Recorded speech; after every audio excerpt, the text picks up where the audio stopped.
अरे नुसती बिलं काढतायत ते, बिलं काढतायत. आमचा आरोप आहे तुमच्यावर.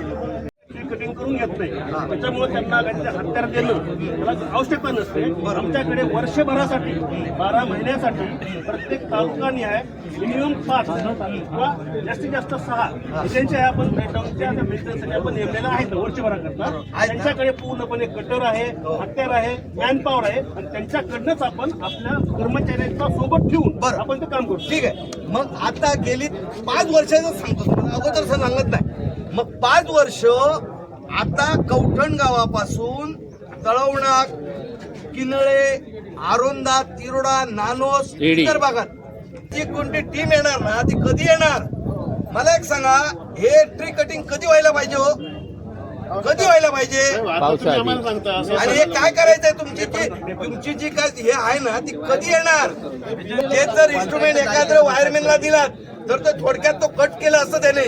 एजन्सी आहे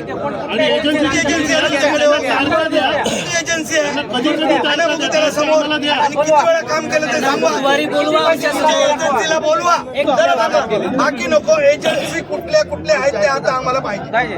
सांगा कुठल्या कुठल्या एजन्सी आहेत.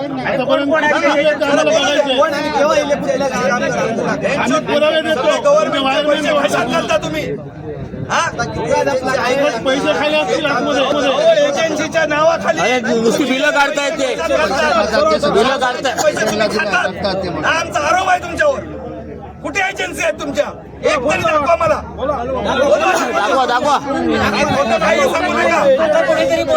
तुम्ही यांच्यावर एक माहिती अधिकार करा. एजन्सीला आतापर्यंत पैसे किती गेले ते आम्हाला कळले पाहिजे.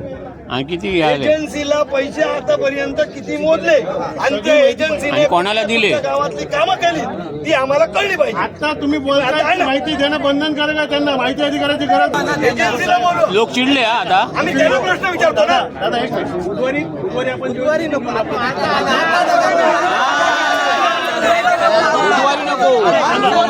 वाडपासनं कोंडुरा, साटेली, सातारडा, किनळे, तळवणा, आरोंदा, तिरोडा, नानोस या गावामध्ये कुठला कॉन्ट्रॅक्टर आहे? बरोबर आहे. याच गावाचा काही बोलू नका.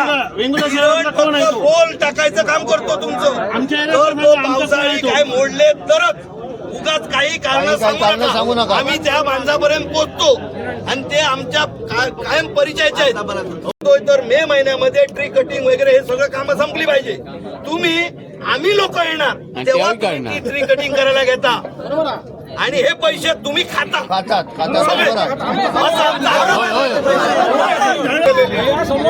बघा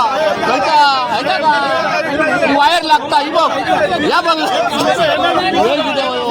ऐका काय बघ, हे बघा हे काय केलं. तुमच्या दारातलं तुम्ही हा मग आमच्याकडे काय करणार तुम्ही?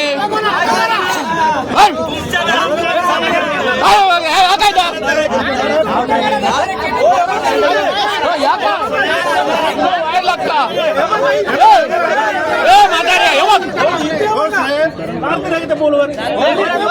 बोला बोला एजन्सी बोला काय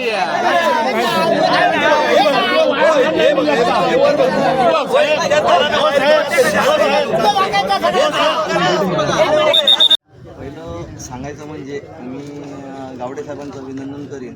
आपल्या सर्व लोकांना एकत्र आणून इथे आज जो आवाज उठवण्याचा आम्ही प्रयत्न केला.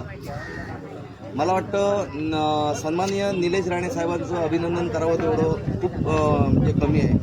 कारण गोरगरीब जनतेचे प्रश्न अगदी ठासून मांडण्याचं काम सन्माननीय निलेश राणे साहेब करत आहेत.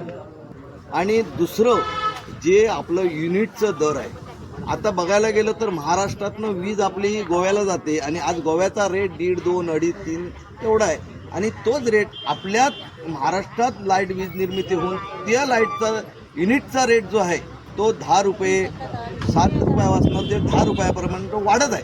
कमी होण्याचं नाव नाही. ह्या विषयावर पण आम्ही आता चर्चा करणार आहोत. आमचे नंदन वेंगुर्लेकर ह्या बाबतीत आमची आता चर्चा झाली आहे. ह्या सगळ्या गोष्टींमध्ये आम्ही जो न्यायालयीन विषय करायचा ठरवलेला आहे आणि कुठेतरी लोकांना न्याय देण्यासाठी आम्ही सर्व आता एकत्र आलेलो आहे. ह्याच्यात